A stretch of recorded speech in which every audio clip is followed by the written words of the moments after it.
far can we get if we sail a little bit high? I had forgotten how much I like mulligatawny soup. It was one of the first dishes I ever ate in an Indian restaurant, decades ago, when I was just beginning to explore the world of flavors that exist outside the little corner of North Carolina where I grew up. I remember thinking the soup was the height of exotica. It's riddled with lentils and finely diced vegetables, redolent of the curry spices that gave it its brassy yellow color, and garnished with a lemon wedge to add bright counterpoint to the earthy lentils. At the same time, it's soothing, a chicken stock-based brew whose flavor is at once complex and deeply satisfying. I later learned that mulligatawny means pepper water, though the soup isn't particularly spicy.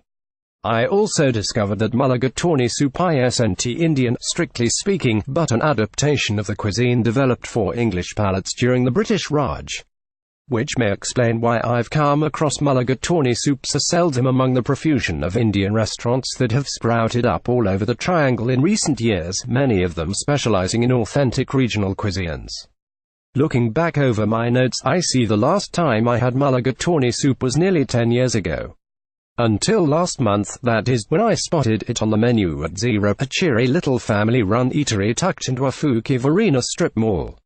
I ordered the mulligatawny, needless to say, and soon was transported back to a simpler time gastronomically speaking, when going out for Indian meant one thing: the curries, tandoori roasted meats and gently fragrant vegetarian dishes of northern India. Mulligatawny soup is by no means the only dish at Zeera that Westerners have been eating long enough to think of as Indian comfort food. The menu offers a veritable roadmap of memory lane, from traditional home-style curry to tandoori mixed grill to chicken tikka masala, a dish so firmly entrenched in the British that it was proclaimed a national dish in 2001, with frequent excursions down the vegetarian side streets of aloo gobi, dal makhani and saag paneer. Garlic naan, and a little mango chutney and raita on the side, yes please. That's not to say that Zeera is a gastronomic museum, or even that the menu is limited to northern dishes. In addition to nostalgic nibbles of samosa lamb, a vegetarian, both highly recommended, and pakora, you'll find the southern Indian favorite chicken 65, and Indo-Chinese specialties gobi Manchurian and chili chicken among starter options, which, just to show you they're keeping up with the times, are listed under the small plates heading. You can get your chicken tikka masala fix here, or take a walk on the wild side and try it with fish instead. Or lamb, or shrimp, or even beef. Many entrees at Zeera are offered in your choice of several animal proteins. Satisfy an old craving for home-style curry in any of these protein variations, or jazz things up a bit with the Madras special curry chicken or lamb, whose vibrant gravy is accented with the southern trademark flavors of coconut and mustard seed. Either way, be advised that, true to old-school practice, your server will probably ask how spicy you want it on a 10-point scale, and it will probably arrive 2 or 3 notches milder than you specify. If it's heat you're seeking, then look no further than Lamb Vindaloo, which delivers the goods in an authentically vinegar-tinged curry.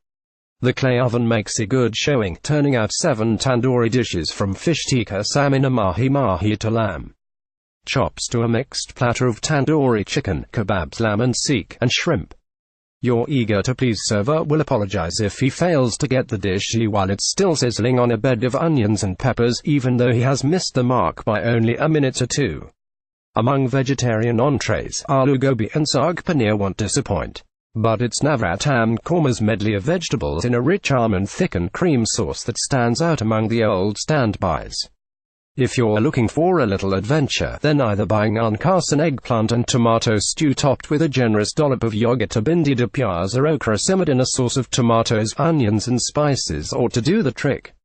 In keeping with a practice that seems to have become obligatory in recent years at Indian restaurants of every stripe, Zeera devotes a separate section of the menu to biryani. The list includes half a dozen choices, from lamb my favorite to Hyderabadi chicken dum biryani. Your server will also tell you about the chef's special biryani, which buries savory morsels of lamb, chicken and shrimp under a mound of spice-perfumed basmati rice and a scattering of cashews and mint.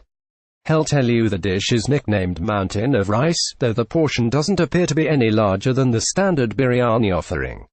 Taking its cue from the menu, the modestly furnished dining room is decorated with an eclectic mix of traditional and contemporary art on buttermint green walls. A print on the wall of a hallway near the restrooms advises, "Eat well, travel well." You can do just that at Zeera, whether you choose to stay on well-trodden paths or explore new ones.